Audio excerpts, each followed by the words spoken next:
Many interviews use the same questions, but do you know what those questions are? And do you know the 3 essential steps for how to answer those questions? If we haven't met yet, hi, my name is David Anderton-Yang, and a few years ago, I might have been sat exactly where you are, struggling to be confident on camera and unsure how to perform well in video interviews. Over time, through research, experimentation, and coaching thousands of candidates, I figured out what seems to work. So let's get started. As I mentioned, you need to know 3 things really well. Firstly, you need to know the most common questions. Secondly, you need to know the company that you're interviewing with.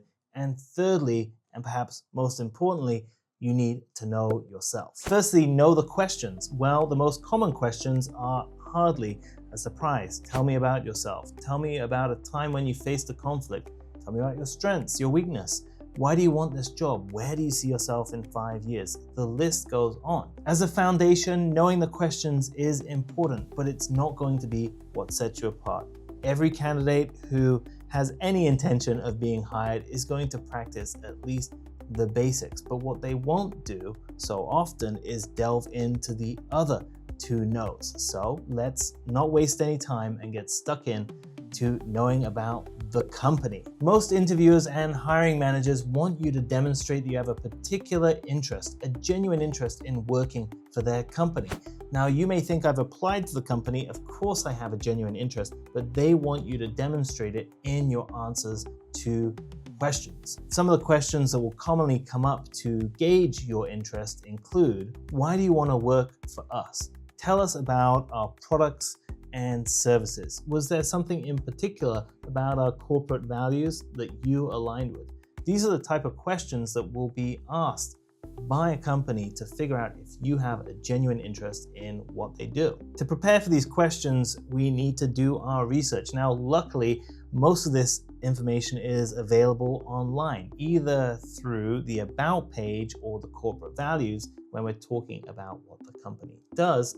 And for news, we can use a site such as CNBC to figure out what's been happening in the corporate world and how their business might have been changing and responding to political and economic events. The company's value page on their website is often underestimated and is a great resource that you can tie into your answers to the interview questions. And besides that, if it's a big company we're looking at, often they will have an investor relations page which will summarize all the major important news events and the attitude and perspective the company has towards the future. Weave this new knowledge you've developed into your interview answers. For example, you could say, I know this company really values trust and integrity, and that's something I hold myself to as well. If you want to go the extra mile, there's this framework called the PESTEL analysis where you look at a company and you review the political, economic, social, technological,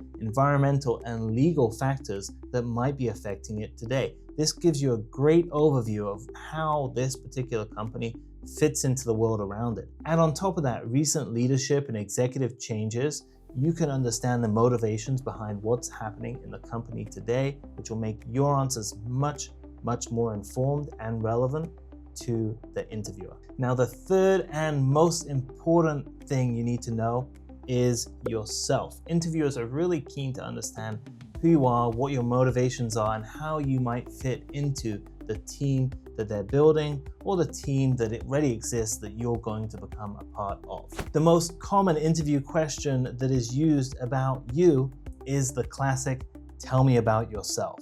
This question is often used as an opener to an interview, leaving you little to no insight as to what the motivation is for asking. Which element of yourself do they want you to focus on?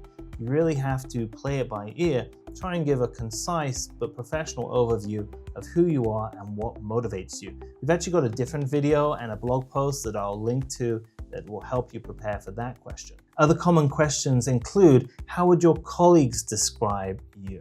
How would you handle conflict? Tell me about your strengths. Tell me about your weakness. If you were an animal, which animal would you be and why? All of these questions, despite how odd or awkward they might appear, are designed to help the interviewer get to know you and how you approach work better. A lot of these questions are designed not to have a particular right or wrong answer. It's going to be down to confidence in your knowledge of yourself as to how well you perform. For instance, the animal. Try not to think too much about it. Pick a lion because they're courageous and not afraid of being proactive the same way that you approach facing challenges at work. Now, I didn't think about that response at all, but in the moment it felt right, I ran with it, and actually, it sounded pretty good, if I might say so myself. Try to practice doing the same yourself. It's not particularly natural, but as you understand more about who you are and get more confident speaking on the fly, your answers will improve dramatically. Now, if you want to go the extra mile here, make sure you review the job description for competencies or skills that position is really focused upon. Bring those out in your answer as you talk about what you're interested in, what motivates you, and times where you've applied skills or proficiencies that tie in with the company in your answer. It's also important to think about the STAR method, and how you talk about your strengths and weaknesses is also very important. Rather than go over things we've already discussed, I'm going to link those videos and blog posts in the description so you can use this as a resource to find out where you need to go next. If you're preparing for a video interview, don't forget to check out tryvoomer.com, where you can practice your responses to interview questions and get feedback immediately. Finally, when we're thinking about knowing ourselves, we need to know what questions we want to ask about the company. Tell me about a typical day. How does the company respond to this current economic change?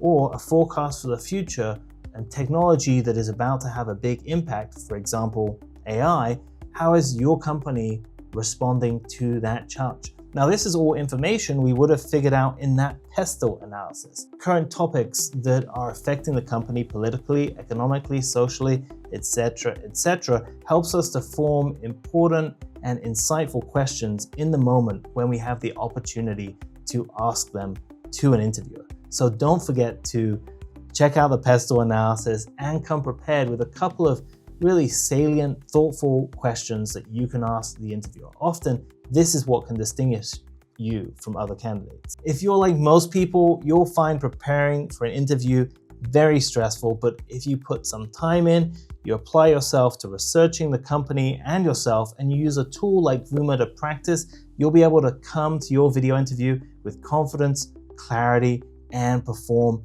excellently. Well, that's all for now, but if you have any questions, don't forget to drop them in the comments and give us a like and subscribe. I'll see you in the next video.